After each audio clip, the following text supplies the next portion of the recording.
I am so grateful for this opportunity to be with all of you this evening.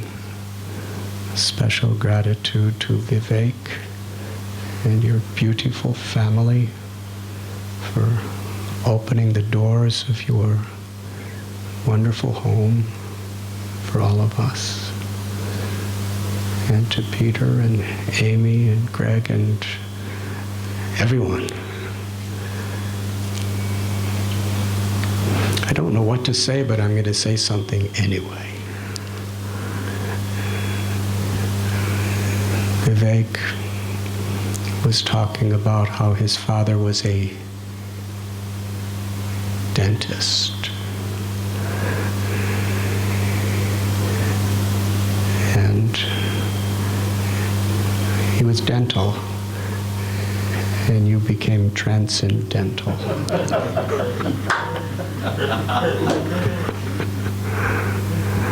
That means he transcended dental. But in May of last year, I was invited to speak at the HSBC Bank headquarters in Canary Wharf in London. It was very interesting. There was 800 bankers that gathered in this hall, and I was standing on the podium, and I said a little prayer. What am I supposed to say to these people? So I began my talk by just being honest. I said, I'm feeling very honored because here I am speaking at one of the greatest banks in the world to about 800 of the greatest bankers in the world. And myself, I have not had a bank account or signed a check since 1969. They looked at me like I was an alien from the most distant planet in the universe. Like, how could anyone survive without a bank account? But anyways, then I went on to speak. They wanted me to speak on unity in diversity. The idea was they had so many people of different nationalities and different races and religions, from so many ethnic groups working in their bank, and they wanted a lecture that would create a sort of harmony. And they gave me a garland like this, and I picked up the garland, and I said, this is unity and diversity. It's beautiful.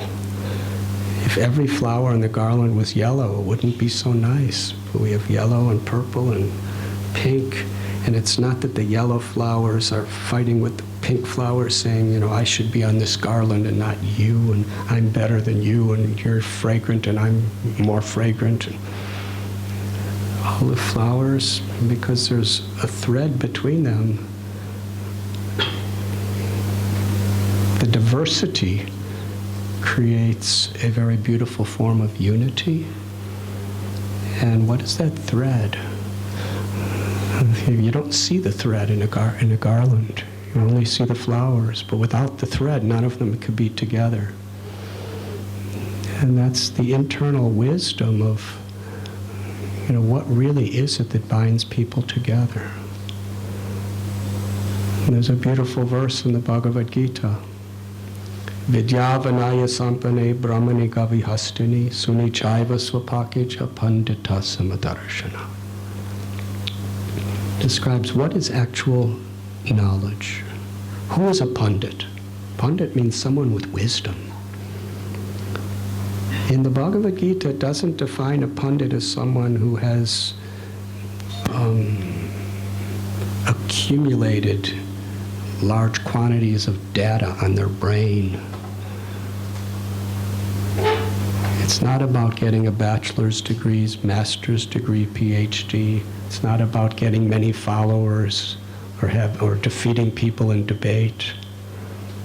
Actual knowledge, actual wisdom, according to the Gita, is the ability to see every living being with equal vision.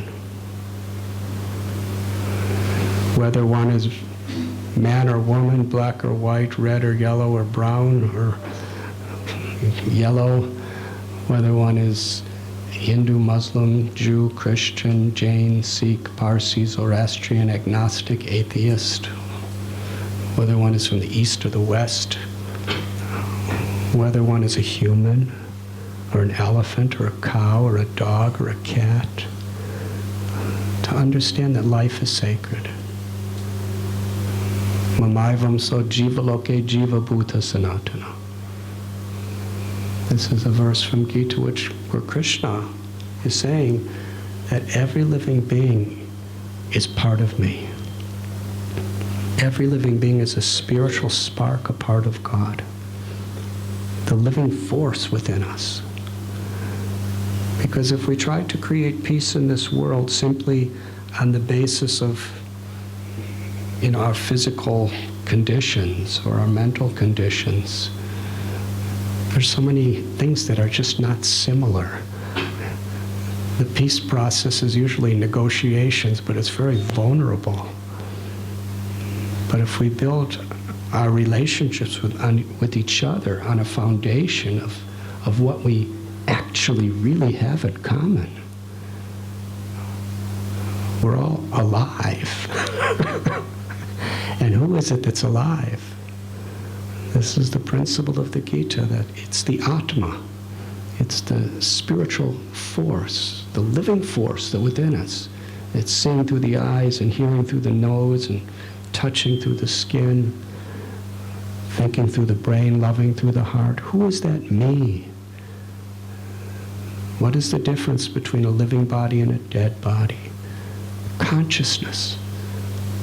And the Gita explains that consciousness is like the driver in the automobile of this body. And when we understand who we really are on this spiritual level, then we transcend all sectarian considerations, because when we understand who we are, we actually understand who everyone is, beyond the conditionings of the physical and mental states. Wherever there's life, there is a sacred part of God. And to love God, you cannot not love anyone. You may not love what they do, but we love them because they're a part of God, they're a part of us. And that, according to the Gita, is knowledge. That is wisdom. And that's universal. In the Bible, Lord Jesus, he proclaimed, "What is the use if you gain the whole world if you lose your eternal soul?" And to build a foundation in our own lives, personally as well as collectively, on that basis, accessing love of God from within and being instruments of compassion, God's compassion. That's actually the purpose of yoga, and it's the purpose of all religions, to love God and be an instrument of compassion. The first commandment in the Bible is to love God with all your heart, mind, and soul, and to love your neighbor as yourself. And Gita tells, aham bija pratapita. Krishna says, I'm the father and mother of every living being. So what does that mean? Everyone is our neighbor. The testimony of loving God is not on the basis of how many quotations from scriptures we can cite. The testament of how we actually love God is how we love all our neighbors as our own self. Because we recognize the string may not be seen with our senses, but we recognize the string that's holding everything together. And then as a global society, we could actually be united. The Bible also tells that if you build a house on shifting sand, then when the storm comes, it will all collapse. It may look beautiful. It may be 100 stories high, may be made out of gold and silver and beautiful architecture. But when a storm comes, it's all going to crumble, whatever it's made out of, if it's built on sand. But if you build that house on solid rock, whether it's made out of straw or whether it's made out of precious metals, it will stand. And what this is referring to is the foundation of our life. If we have peace, if we have fulfillment that's coming from deep within our heart, due to our values, our integrity, our spiritual connections, then nothing in the world can actually disturb us. We deal with the situations, but we have a foundation to deal with them. In which case, stress makes us stronger if we have a strong foundation. If we have a weak foundation, stress could really, we may deal with it, but we could really be in anxiety and frustration, and we can compromise our integrity, our dignity, our moral principles, our values, everything, unless we have an inner fulfillment. That inner fulfillment is based on compassion, goodness, devotion. And that's a universal principle. And this is so much a need in the world today, is in our educational systems.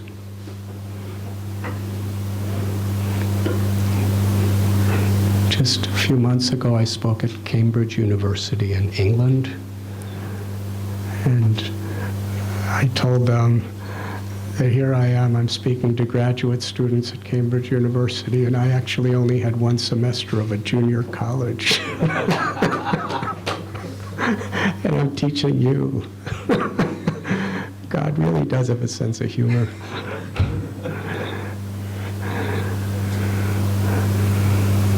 But our universities, our colleges are giving our youth incredible amounts of education with science and technology, engineering, political sciences. And these are tools which are extremely powerful.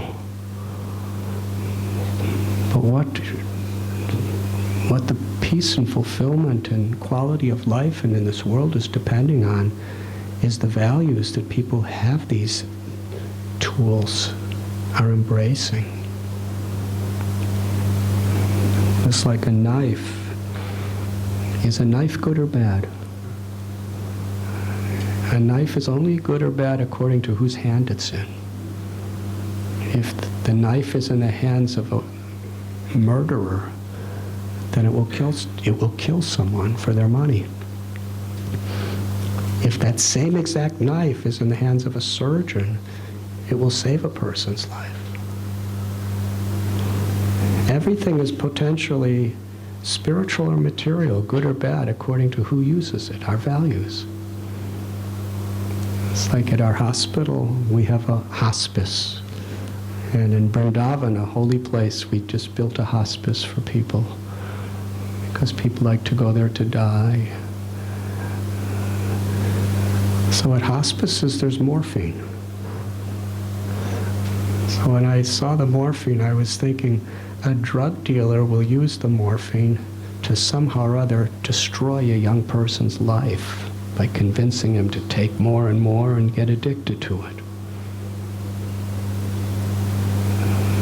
A drug dealer will take morphine to cause people incredible pain by ruining their lives. And a hospice nurse will use the exact same morphine to relieve a person's pain and to help them to die with dignity. So whether it's knowledge, education, wealth, prestige, power, technology, science, All of these things are neutral. They could be used to pollute the world or cleanse the world. They could be used to exploit or to serve.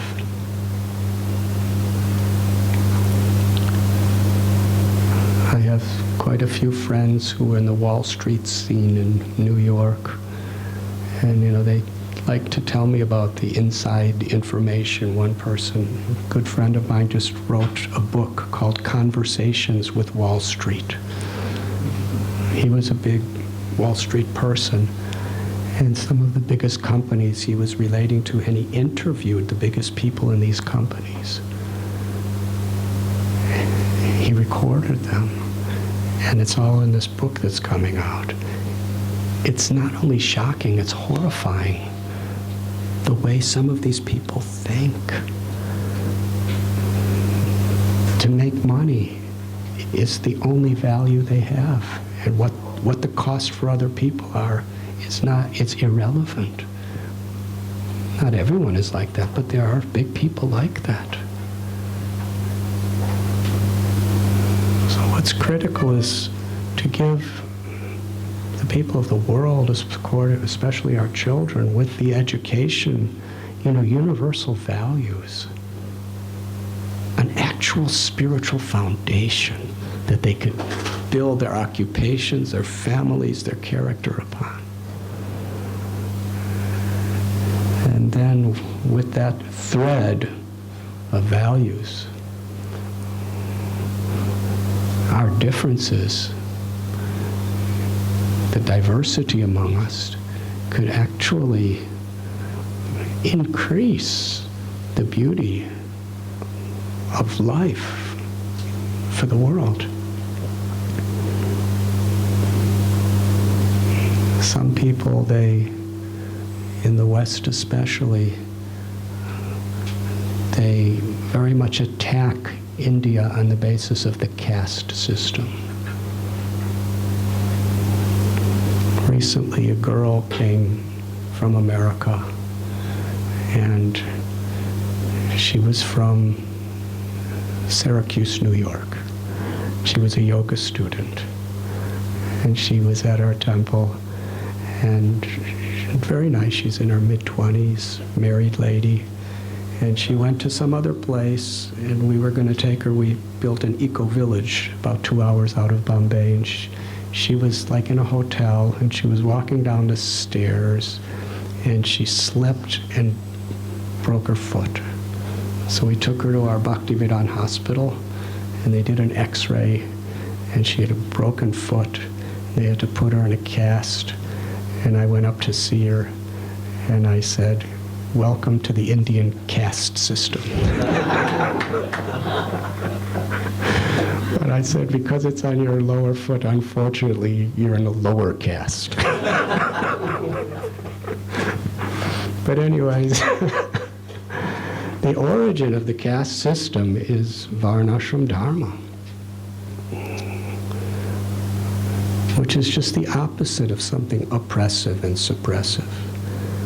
It's not based on birth. It's based on our natural inclinations and the qualities that we live by. Some people are intellectuals. Some people are administrators and politicians or military. Some people are in business and banking and trading.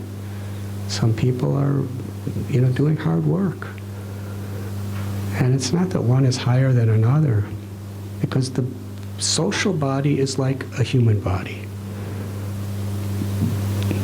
It's not that the head is saying to the legs that you are just a leg.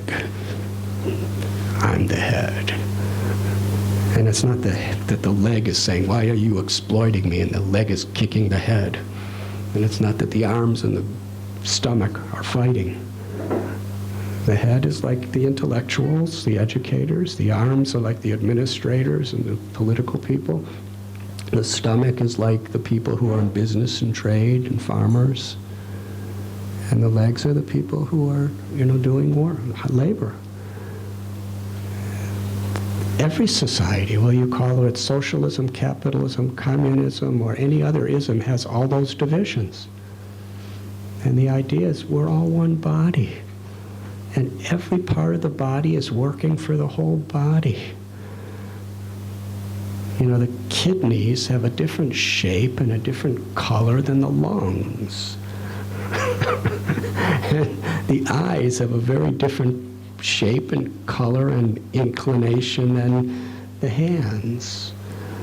But it's not that the parts of the body are, you know, egoistically trying to prove that I'm better than you or I deserve more than you. They're all working for the whole. Like this garland. You know, when we actually understand this higher principle, we're all here for each other. We're all the children of God in one family. And this is what's crucial, for people to have these values. So these are some thoughts. And I'm so happy to be here. And there's so many different kinds of people here tonight. We have Jitaraj, who's a, do you all know Jitaraj Ji? He's one of the most popular and empowered radio disc jockeys that I've ever met. Very extremely popular, charismatic. He plays music and he's, you know, just enlivening millions of people on the radio every day. And we have bankers, and we have people in American government, counselor general, and school administrators, and bankers. And we have students and housewives, and I'm a little Swami. And we have Aparna, my very dear friend, daughter, sister, mother, everything. Her family, they make ships, cargo ships, in Africa. So people from different nationalities, different occupations. But if we have that common focus, that foundation of deeper insight into who we are and our relation with each other, based on our love for God, then we're actually united.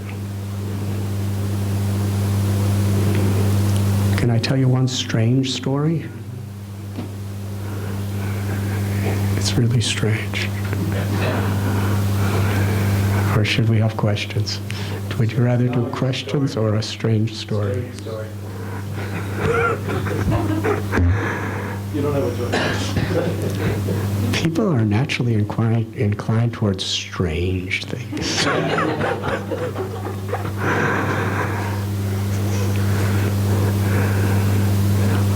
Well, I'm coming from a Jewish family. We were in this field at night, and myself and one of my dear friends, who's from Germany, were sitting under a tree on a stone platform. You know how they have circular stone platforms around trees in India sometimes? And all these 2,000 people were sitting in the field. And it was night. It was really dark, just some moonlight. And suddenly we saw all these people jumping up because a snake was slithering through the crowds, and they were all kind of getting out of its way because they're usually poisonous. So we kind of just waited till the snake made his way through, and then we continued speaking. And we were talking about compassion. Compassion of my Guru Dev, Srila Prabhupada, who so much taught us these values that we're talking about. And my German friend explained how his father was an officer in the SS of the Nazi regime. Not a high-level officer, but like, you know, a little down. They didn't go after him after the war because he wasn't so high-placed. But, you know, he was under his commanding officers, he marched through Lithuania. He was helping to run concentration camps. And, being a part of a machine, significant part, that was slaughtering Jews. And my family are Jews from Lithuania.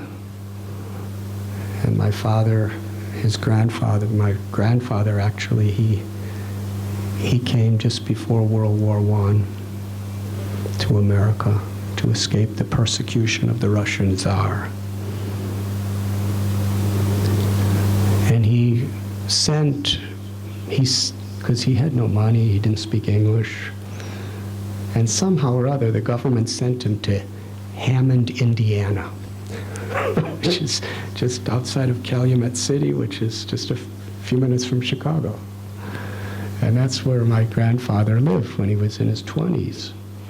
And he was just selling potatoes with a little hand-pushed cart, and he was just trying to make it.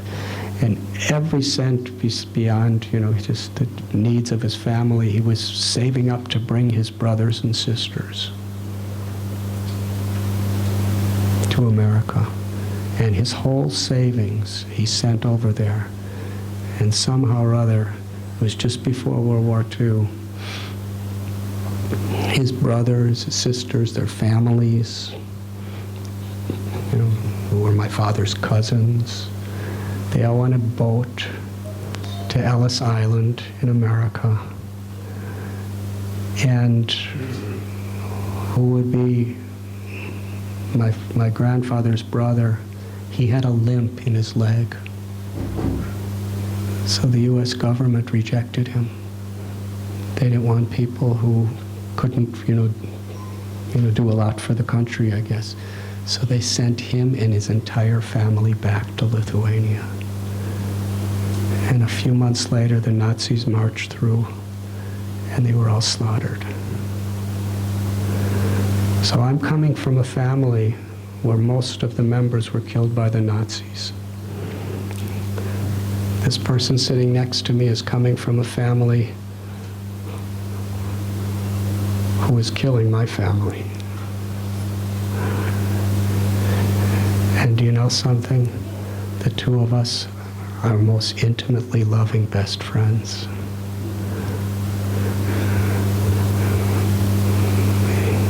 Why? Because there's a thread behind all these different colors that holds us together.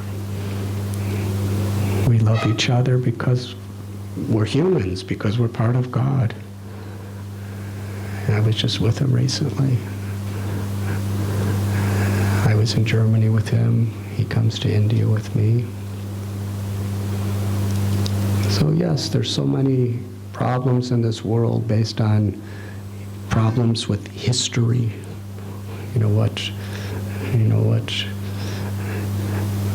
Some of our problem, people hate each other because of things that happened thousands of years ago.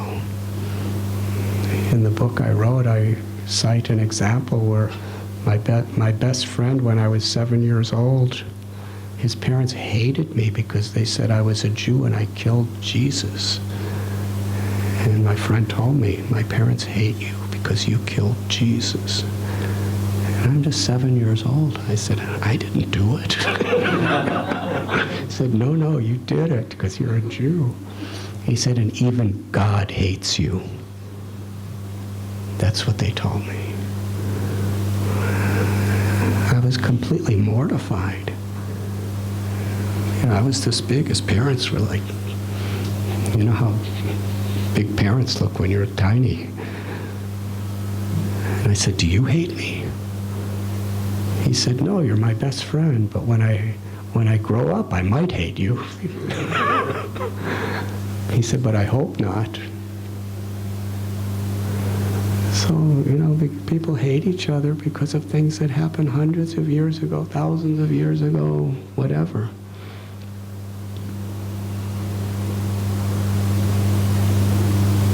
That common thread that unites us is what's so crucial to focus on. and to cultivate within ourselves. So that's the strange story.